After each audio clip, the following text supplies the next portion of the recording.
From Shakespeare's plays to modern TV dramas, the unscrupulous schemer for whom the ends always justify the means has become a familiar character type we love to hate.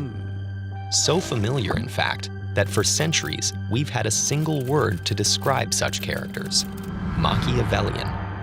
But is it possible that we've been using that word wrong this whole time?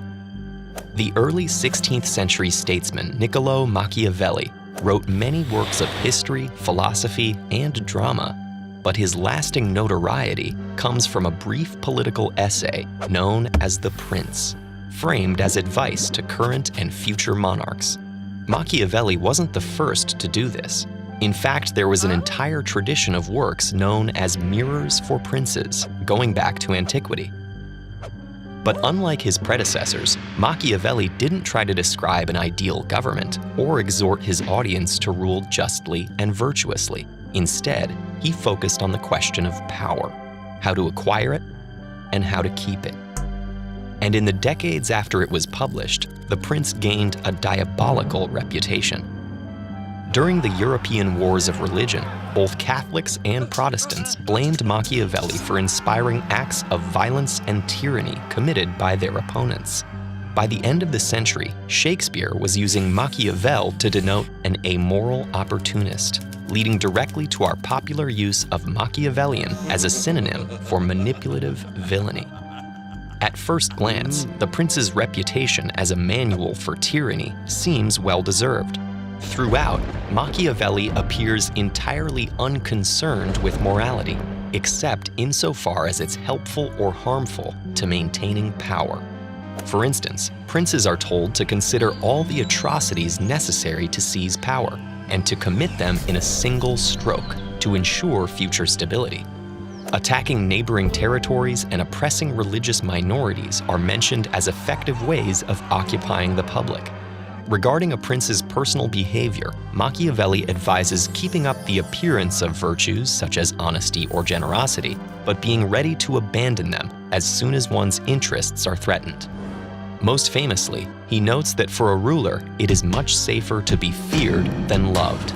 The tract even ends with an appeal to Lorenzo de' Medici, the recently installed ruler of Florence, urging him to unite the fragmented city-states of Italy under his rule.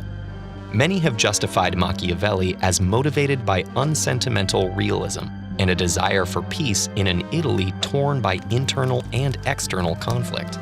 According to this view, Machiavelli was the first to understand a difficult truth: the greater good of political stability is worth whatever unsavory tactics are needed to attain it.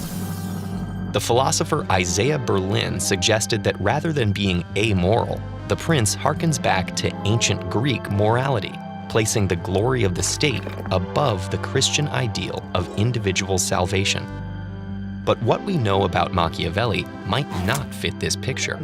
The author had served in his native Florence for 14 years as a diplomat, staunchly defending its elected Republican government against would-be monarchs.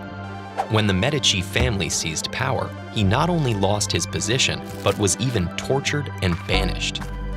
With this in mind, it's possible to read the pamphlet he wrote from exile not as a defense of princely rule, but a scathing description of how it operates.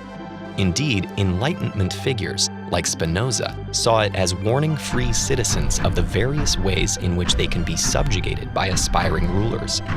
In fact, both readings might be true. Machiavelli may have written a manual for tyrannical rulers, but by sharing it, he also revealed the cards to those who would be ruled. In doing so, he revolutionized political philosophy, laying the foundations for Hobbes and future thinkers to study human affairs based on their concrete realities rather than preconceived ideals. Through his brutal and shocking honesty, Machiavelli sought to shatter popular delusions about what power really entails.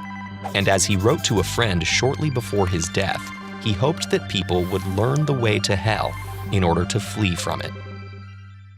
For another famous take on power dynamics, download a free audio version of The Art of War on audible.com/TED-Ed.